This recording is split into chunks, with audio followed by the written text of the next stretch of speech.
Welcome back, everyone. As you can clearly see, there is no barroom beta. So, Bobby's fine. He's upstairs. He's hanging out. But unfortunately, I felt that the basement was a little too cold for Bobby to be down here. And I didn't have a spare heater to put inside that water jug. So I decided to ixnay Bobby the barroom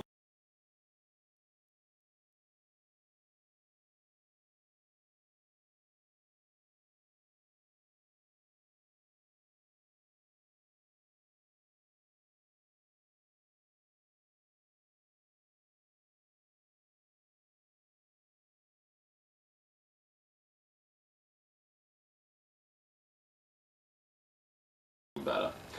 But we're still going to have Bobby, the barroom buddy, in this digital little fish right over here in the corner. That used to be over here, but you know. Alright. So since last week, and if you're watching this in real time, aka one of the 5 viewers that I have at this point in time, since 2 hours ago, a few things have changed.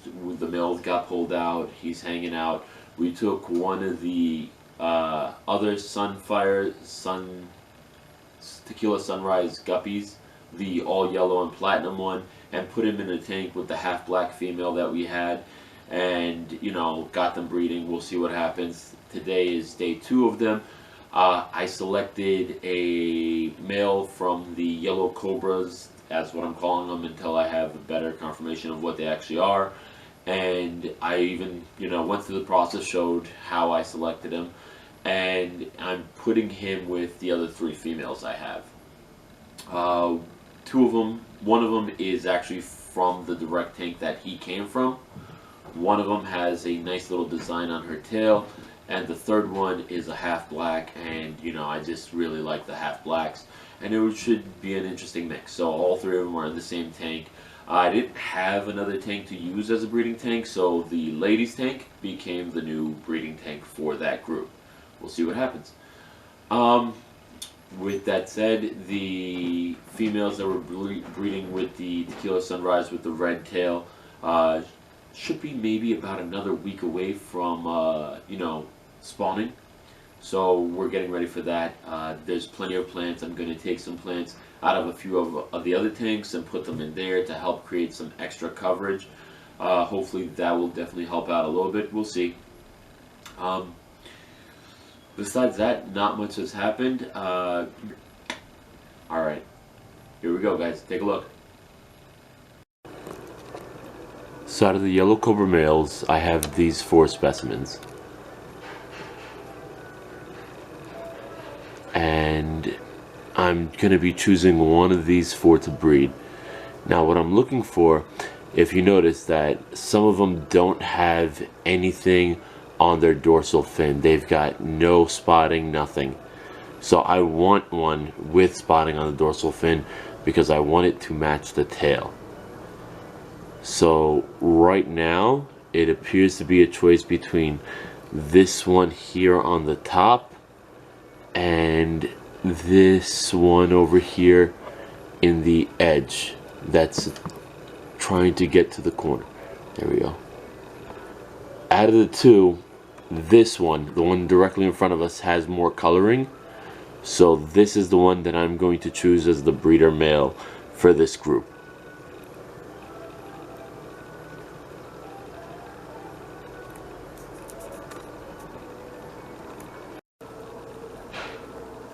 The females that I'll be breeding him with will be this lovely trio. As you can see, if it focuses, sorry. One of them already has a pattern on her tail, which, I hope extenuates the pattern on his tail and the future generations to come. This one in the forefront actually came with them, so I believe she either may be a sister or half-sister or something along those lines. So, we definitely have to have her in there. And then the wee one in the back is a half black, and I just love the way her tail looks and the pattern that she has. Even though it's black, she has a little bit of a pattern on her tail. We want to mix her and see what happens. And plus, these are the only females I have available, so why not? Alright. Now, because I'm already using the breeding tank for another set, I'm very simply going to put him in the females tank where these ladies are already staying and allow them to breed in there.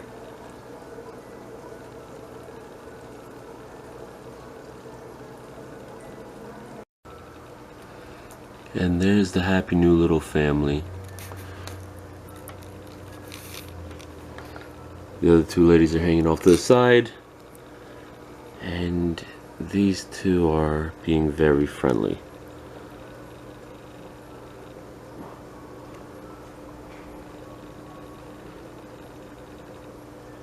So once again, we'll give him 3 weeks from today, and then we'll pull him, and then we'll give the ladies another 2 weeks. And, well, there seems to be enough plant cover in here that I don't think we'll have to pull the ladies out. We'll just let them spawn in here. And we'll go from there.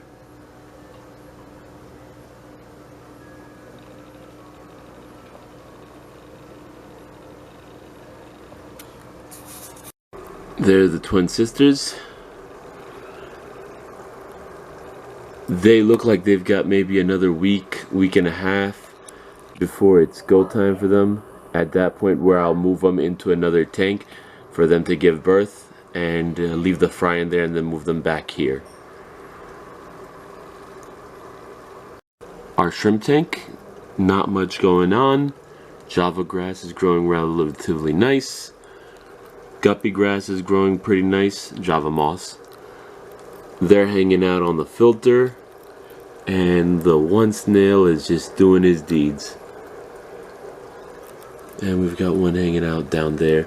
This one actually just molted, so he's hiding from everybody. She is hiding from everybody. And the molt is right back there. It's kind of cool. Here we go with the boys. I need to find a better backing. I'm thinking I might just paint the backs of it blue, so this way you can get a better view of everything in there.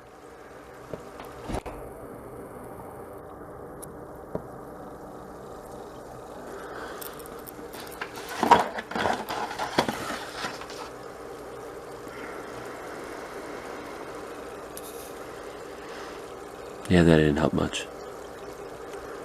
Alright.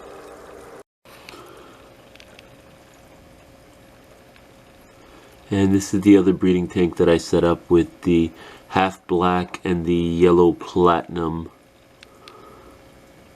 He's already shown interest in the young lady. There you go.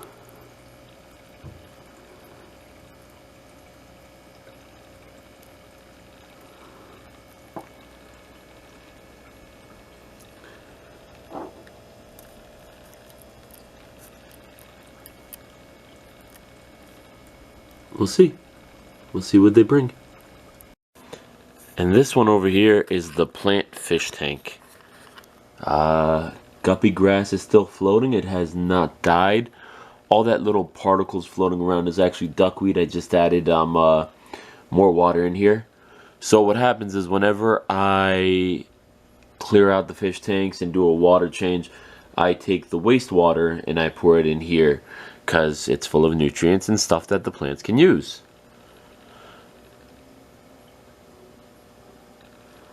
Down on the bottom is some hornwort.